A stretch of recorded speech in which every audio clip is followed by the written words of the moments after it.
బట్టతలతో బాధపడుతున్నారా? ఆధునితనమైన పద్ధతిలో hair transplantation చేయబడును. Face clinic, Hyderabad. కానీ ఒక్కసారిగా షిఫ్ట్ అయిపోయారు. ఆయన చేసిన క్యారెక్టర్స్‌కి, ఆయన మళ్ళీ తర్వాత చేసిన క్యారెక్టర్స్‌కి చాలా డిఫరెన్స్.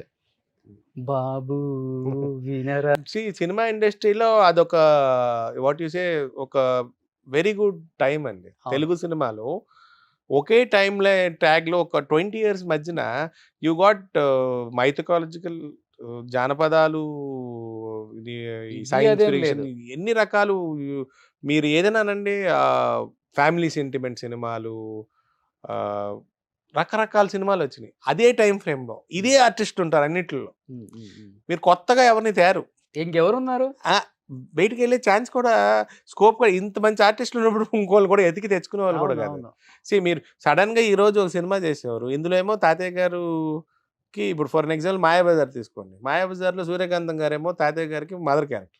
ఆ తర్వాత ఈ సినిమా 'మాయాబజార్' రిలీజ్ అయ్యే టైంలో ఇంకో 3, 4 సినిమాలు చేసేవారు వీళ్ళు. హ్మ్. ఎందుకంటే ఆ హ్మ్. టైంలో ఇట్ యూస్ టేక్ టైం కదా! ఈ నెక్స్ట్ సినిమాలో మొగుడు పెళ్ళాం. ఆ నెక్స్ట్ సినిమాలో తమ్ముడు పెళ్ళాం. అలా ఈళ్ళిద్దరు కాంబినేషన్. ఒక సినిమాలో 'ఎన్టీ రామారావు' గారు, తాతయ్య గారు ఆపోజిట్. ఓ సినిమాలో తండ్రి క్యారెక్టర్. ఓ సినిమాలో బ్రదర్ క్యారెక్టర్. సో, మైథలాజికల్‌కెళ్ళినప్పుడు ఇలాగుంటది. సైన్స్ ఫిక్షన్‌కొచ్చినప్పుడు వేరేలాగుండేది. హ్మ్. మళ్ళీ యాక్షన్ ఇప్పుడు ఇంకా అప్పుడు మనకి ఇయి ఉండేయి. అబ్రాడ్ ఫేజ్‌లో ఈ హాలీవుడ్ స్టైల్ ఆఫ్ ఈ క్రైమ్ థ్రిల్లర్స్, ఇయన్నీ తాతయ్య గారు ఇలాంటి చాలా సినిమాలు చేశారు. 'జేమ్స్ బాండ్' టైప్ కూడా చేశారాయన. తాతయ్య గారు చేసినప్పుడు 'కత్తుల రత్తయ్య' చూసుకోండి, డిఫరెంట్ జానరు. 'జగత్ జట్రిలో' ఒక డిఫరెంట్ జానరు. ఇలా రకరకాలు. వీళ్ళిద్దరి కాంబినేషన్ కూడా బావుంటది. 'సూర్యకాంతం' గారును అది ఆహ్, గయ్యాళి. తాతగారు. ఆళ్ళది అన్ని రకాల కాంబినేషన్‌లున్నాయి. ఆ! అన్ని రకాల కాంబినేషన్‌లో మేజర్ హిట్ అయిన కాంబినేషన్ అంటే ఆ 'గయ్యాళి పెళ్ళామును, సాఫ్ట్ మొగుడు.' అవును. ఇంకది బెస్ట్ అనమాట. ఎన్నన్నా మళ్ళీ ఆవిడ నోటికి భయపడినట్టు ఈయన యాక్టింగ్ చేశాడు. ఆ! మళ్ళీ రిప్లైలుండే, కౌంటర్‌లున్న ఆ కాంబినేషన్ పెద్ద సక్సెస్ ఎలా అది. ఉండేది వాళ్ళ బాండింగ్ అప్పట్లో?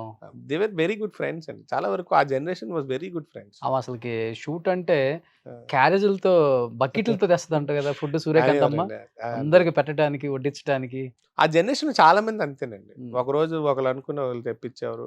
నేను చాలా విన్నాను అలాంటివి. కానీ ఆమె రియల్ లైఫ్‌లో complete different. She is successful from that genre. ఆవిడకి గుర్తింపు తెచ్చింది ఆ కైండ్ ఆఫ్ క్యారెక్టర్స్. కానీ రోజు అలాగ ఉండలేదు కదా! అవును. That always a spark in your life. ఆ జానర్ ఇంక ఫిక్స్ అయిపోయింది. కానీ ఆవిడ రకరకాల క్యారెక్టర్‌లు చేసింది. అవును. కానీ పోయే వరకు ఆవిడ ఇప్పుడు కలర్ సినిమాలు చేసినప్పుడు కూడా ఆవిడకి గయ్యాళి పెళ్ళం నుంచి గయ్యాళి బామయింది. బామైంది. అంతే. సో, ఆవిడ మోస్ట్ సక్సెస్‌ఫుల్ జానర్ అది అంతే. అసలు ఆమెను మర్చిపోతారా ఎవరన్నా? ఇప్పుడు మీకు నిర్మలమ్మని. ఎప్పుడో ఎవరు 'నాగార్జున' గారు అన్నారు. వీళ్ళు చేస్తానంటున్నారు, అదంటున్నారు, గుండమ్మ కథ ఎలా తీస్తారో తెలీదని. మీరు గుండమ్మ కథలో 'ఎన్టీ రామారావు' గారిని, నాగేశ్వరరావు గారిని ఆళ్ళ గ్రాండ్ సన్స్‌ని పెట్టొచ్చు. రంగారావు గారి ఫాదర్ క్యారెక్టర్. నెక్స్ట్ ఎవరిని తీస్తారు? 'సూర్యకాంతం' గారి ప్లేస్‌లో ఎవరిని తీస్తారు? 'ఛాయాదేవి' గారి ప్లేస్‌లో ఎవరిని తీస్తారు? 'రమణారెడ్డి' గారి ప్లేస్‌లో ఎవరిని తీసుకొస్తారు? ఇలాగా చాలా మంది రీప్లేస్ ఉన్నారు. చేయలేరు. అవును. అంటే అస్సలకి. 1 ఆన్ 1 మిగతా వాళ్ళందరిది ఒక ఎత్తైతే ఈళ్ళిద్దరు గొడవ ఒకటి ఉంటుంది సార్. ఆ సినిమా అంతా 'సూర్యకాంతం' గారికిను, 'ఛాయాదేవి' గారికి నడుస్తుంది సరే. అది ఆళ్ళు అరుసుకుంటున్నట్టున్నా మనకి అసలు ఏముందిరా అన్న ఫీలింగ్ ఉంటది. హ్మ్. హ్మ్. దాన్ని హ్మ్. ఇవాళ ఎవరు చేస్తారు? అవును. అందుకని it is a very risky proposition. అదొక రిస్కీ ప్రాజెక్ట్ అని అనుకుంటారు. ఇప్పుడు 'సూర్యకాంతమ్మ' ఫ్యామిలీ ఉన్నారా? నాకు ఐడియా లేదు. అసలు వాళ్ళ అంటే పిల్లలు మా లేరని ఫాదర్ చిన్నప్పుడు చనిపోవడంతో మాకేంటంటే చాలా మందితో టచ్‌లు లేవు. టచ్‌లు లేవు. మెడ్రాస్‌లో అలా ఉండిపోయి హ్మ్. ఏమంటారు, ఒక గూట్లో ఉండిపోయినట్టు అక్కడే ఉండిపోయి. వి డి నాట్ షిఫ్ట్ బేస్ ఎందుకంటే హియర్. నేను గూడా అప్పటికి చాలా పరిశోధన చేసి, చేసి, చేసి తవ్వాను గానీ, ఆ! కొన్ని కొన్ని తవ్వలేకపోతున్నా. అసలు ఎక్కడున్నారో అయ్యో! అర్థం అవ్వట్ల. ఇప్పుడు మీకు నేను చాలా మందికి నేనెక్కడున్నానో తెలీదంటారు. ఈ నేను ఇంటర్వ్యూ మళ్ళీ ఇండస్ట్రీలో 2005 నుంచి తిరుగుతున్నా. ఇప్పుడు ఈ ఇంటర్వ్యూ ద్వారా పేలుతారు మీరు. కానీ ఎందుకని అంత స్టార్డమ్ జూసిన తాత, ఆ కుటుంబం నుంచి ఆయన పేరే పెట్టుకున్నారు మళ్ళీ మీరు. పెట్టారు, నానమ్మ ఆ! పెట్టారు. ఆయనలాగే ఉన్నారు. ఇంచుమించు గంభీరంగా ఉన్నారు. ఉంగరాలు పెట్టుకోవటం అదంతా. ఆ! నానమ్మలా. సో, తాతగారు గుర్తుగా పులిగోర్లు గూడా యేసుకుంటున్నారు. అంటే తాతకి ఇంట్రెస్ట్ లేదా? ఎందుకంటే నేను ఆ జనరేషన్‌లో చాలా మందిని చూసాం మనం. 'శోభన్ బాబు' గారు గాని వీళ్ళందరూ ఎవరు వాళ్ళ అలానేం పిల్లల్ని లేదు. తాతయ్య తీసుకురాలా. చనిపోయే 'సావిత్రమ్మ' గాని టైంకి ఫాదర్‌తో సినిమా తీస్తున్నారు. ఎవరు? మా తాతయ్య తీస్తున్నారు ఫాదర్‌తో, ఓహ్! 'నాన్‌తో.' నాన్నతో. ఆ! ఆ తాతయ్య మెయిన్ క్యారెక్టర్, తాతయ్య డైరెక్టరు, తాతయ్య ఆయన హీరో, ప్రొడ్యూసర్ తాతయ్య. హ్మ్. 80% అయ్యాక చనిపోయారు. ఓకే. దాన్నెవరు ముందుకు తీసుకెళ్ళే పరిస్థితి లేదు. ఎందుకంటే మెయిన్ లీడ్ ఆయనే. ఫైనాన్షియల్ ఆయనే. డైరెక్షన్ ఆయన. డాడీ కూడా ఏమో మరి ప్రయత్నాలు చేసి ఫలించలేదు, మరి ఆయన చేయలేదు, నాకు ఐడియా లేదు. నా ట్రయల్స్ నేను చేశాను కొన్నాళ్ళు. చేశారా మూవీస్ ఏమన్నా? నేను చేశాను కదా! రిలీజ్ అయినయి అయితే 'జేబోలో తెలంగాణలో ఉంటా'. తర్వాత 'మిస్టర్ 7' అని సొంత బ్యానర్‌లో హీరోగా చేశా. తర్వాత ఇంకో 2 సినిమాలు చేశా. 'ప్రేమ గీమా జాన్తా నేను' సింగర్ శ్రీరామ్ హీరోగా. అవునవునవును. అందులో నెగెటివ్ క్యారెక్టర్ చేశా. తర్వాత 'బన్నీ అండ్ చెర్రీ' అని ఒక సినిమా వచ్చింది. ప్రిన్స్‌ను మహత్ హీరోలు. అందులో కామిక్ రోల్ చేశా. కానీ మనకేంటంటే మనకు చెప్పేది ఒకటి అవుతుంది. ప్రెజెంట్ అయ్యేది వేరేలాగా ఉంటుంది. ఏదో అన్‌సాటిస్ఫాక్షన్. బట్ అంత గొప్పాయన కుటుంబంలో ఆళ్ళ కడుపున పుట్టాము. వాళ్ళసలు ఎంత స్టార్‌డమ్ జూసుంటారు. ఇదేంటి మనం అరకొర క్యారెక్టర్‌లకు కూడా ఇక్కడ అడుక్కోవాల్సొస్తుంది. అది చాలా రోజులు బాధ అనిపించిందండి. అనిపించిందా ఎప్పుడన్నా? చాలా. నేను సినిమా తీయడానికి కూడా కారణం ఏంటంటే అప్పటికి నేను అంత ప్రిపేర్డ్ కాదు. ప్రొడక్షన్ సైడ్ ఐడియా కూడా లేదు. నాకు సపోర్ట్ కూడా లేకుండే. ఇద్దరు ఫ్రెండ్స్‌ని వాళ్ళని పెట్టుకొని చేశా.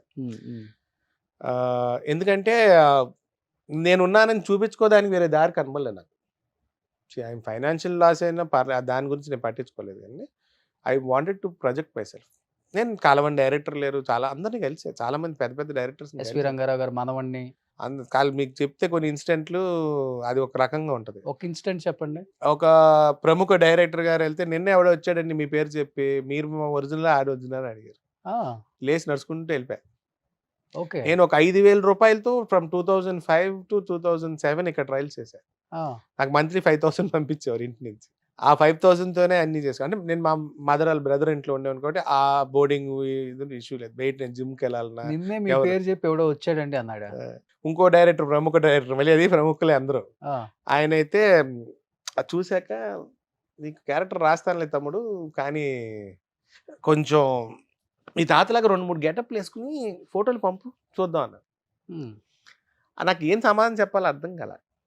సరే సార్ అని చెప్పి లేసి వచ్చా. మరి మనోళ్ళు మైకులు పట్టుకుంటే పాత రోజుల్లో వాళ్ళని చూసి మేము ఇన్స్పైర్ అయ్యాం అది ఇది ఇది అని చెప్పి మీకు ఇంకా సొల్లంతా చెబుతారు కదా. అలాగే చెప్తారు. 2-3 బంధువులు డైరెక్టర్లు వాళ్ళ. ఇప్పుడు ఇప్పుడే జేబోలో తెలంగాణ ఉంది. ఎన్ శంకర్ మా కాంపౌండ్ నుంచే వెళ్ళారు. ఆయన మెడ్రాస్లో ట్రయల్ చేసినప్పుడల్లా మా ఇంట్లో మా అంకుల్ ఫ్రెండ్. అట్లీస్ట్ ఆయన పిలిచి నాకు ఒక క్యారెక్టర్ చేసి పెట్టంటే, ఆయన చెప్పినప్పుడు ఉన్న క్యారెక్టర్ అవుట్ ఆఫ్ అది ప్లేస్ అది ఒక 2 రాష్ట్రాలు విడిపోయే టైంలో సినిమా. సో దాని ప్రకారం ఆయన క్యారెక్టర్ మార్చాల్సి వచ్చింది. దానికి నేనేం బ్యాడ్ ఫీల్ అవ్వట్లేదు. అట్లీస్ట్ ఆయన పిలిచి ఛాన్స్ ఇచ్చాను. పిలిచి నువ్వు చెయ్యి అన్నాడు.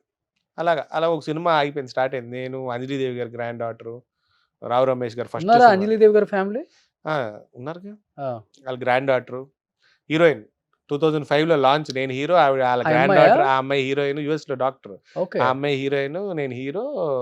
రావు రమేష్ గారు ఫస్ట్ సినిమా నెగటివ్ క్యారెక్టర్ 2005లో అయిపోయింది. అది అయిపోయింది. ఒక 10 days షూట్ అయ్యాక వాళ్ళిద్దరి మధ్యన డిస్ప్యూట్ అని కొంతమంది అంటారు. హీరోయిన్ మార్చి తీద్దామని ప్లాన్ చేశారు కానీ అది వర్కౌట్ అవ్వలే. సుమన్ టీవీలో మీ పర్సనల్ అండ్ బిజినెస్ ప్రమోషన్స్ కోసం కింది నెంబర్కి కాంటాక్ట్ చేయండి.